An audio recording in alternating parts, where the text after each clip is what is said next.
पूर्वी आपण महाराष्ट्रातल्या काही बातम्या बघणार आहोत। महाराष्ट्रामध्ये आज ज्या महत्त्वाच्या बातम्या आहेत त्याच्यामध्ये सगळ्यात पहिली बातमी आहे ती म्हणजे गौरी पालवे यांच्या आत्महत्येची। फलटणची डॉक्टर लेक वैष्णवी हगवणे याच्यानंतर आणखी एका मुलीच्या आत्महत्येमुळे अवघा महाराष्ट्र हा हळहळतोय आणि महाराष्ट्र हादरून गेलेला आहे। पर्यावरण मंत्री पंकजा मुंडे यांचे स्वीय सहाय्यक अनंत गर्जे यांची पत्नी गौरी पालवेने काल मुंबईमध्ये गळफास घेऊन आत्महत्या केली। गौरीच्या नातेवाईकांनी आत्महत्या नाही तर तिची हत्या झाली आहे असा आरोप केलाय आणि गर्जे याच्या अहिल्यानगरमधल्या मोहोज देवढेतल्या घरासमोरच अंत्यसंस्काराची मागणी केली। पण यावरनं मोठा तणाव निर्माण झाला। पोलिसांच्या हस्तक्षेपानंतर अखेर गर्जेच्या घराशेजारीच गौरीवरती अंत्यसंस्कार पार पडले। यावेळी गौरीच्या कुटुंबियांना शोक अनावर झालेला आणि गौरीच्या वडिलांनी गरीबाला मुलगी द्या पण श्रीमंतांना मुलगी देऊ नका असा टाहो फोडला आणि आपल्या भावनांना वाट मोकळी करून दिली।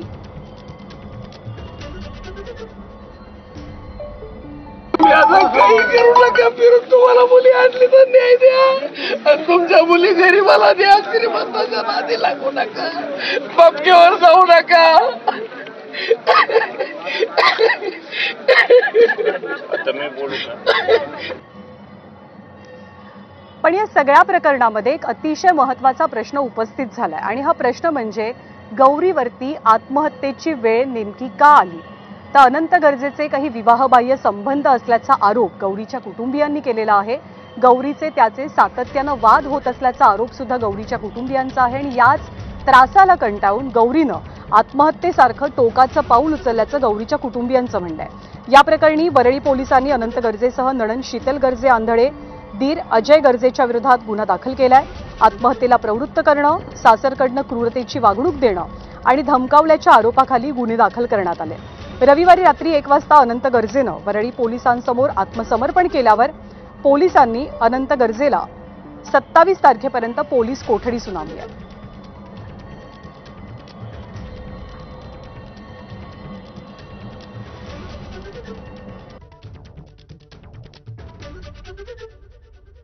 साडेबारा वाजता आमचे पक्षकार हे स्वतःहून येऊन पोलिसांसमोर सरेंडर झालेले। पहिली गोष्ट, झालेली घटना अत्यंत दुर्दैवी आहे, अत्यंत वाईट आहे, अनाकलनीय आहे आणि त्या सगळ्या मानसिक त्रासामधनं त्यांनी निर्णय घेतला की आम्हाला सरेंडर व्हायचं आहे। त्यामुळे आम्ही स्वतःहून सरेंडर झालेले, ही पहिली गोष्ट।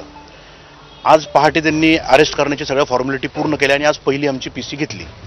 आता माननीय सरकारने 10 दिवसाची पोलीस कस्टडी मागितलेली होती, पण कोर्टाने त्यांना गुरुवारपर्यंत म्हणजे 3 दिवसाची पोलीस कस्टडी ही आता सध्या तरी त्यांना दिलेली आहे। आणि गौरी पालवेच्या आत्महत्येप्रकरणी एबीपी माझाच्या हाती अतिशय महत्त्वाची माहिती लागलेली आहे।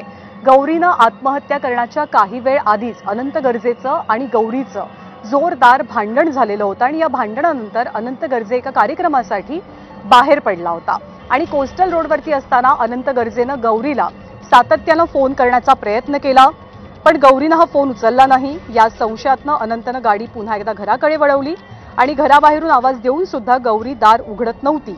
आतून कोणतीच प्रतिक्रिया मिळत नसल्यानं अनंतनं खिडकीतनं घरात डोकावून पाहिलं आणि यावेळेला गौरीनं गळफास घेतल्याचं दिसून आलं। अनंत गर्जेच्या पोलीस चौकशीतनं ही सगळी माहिती समोर आली आहे।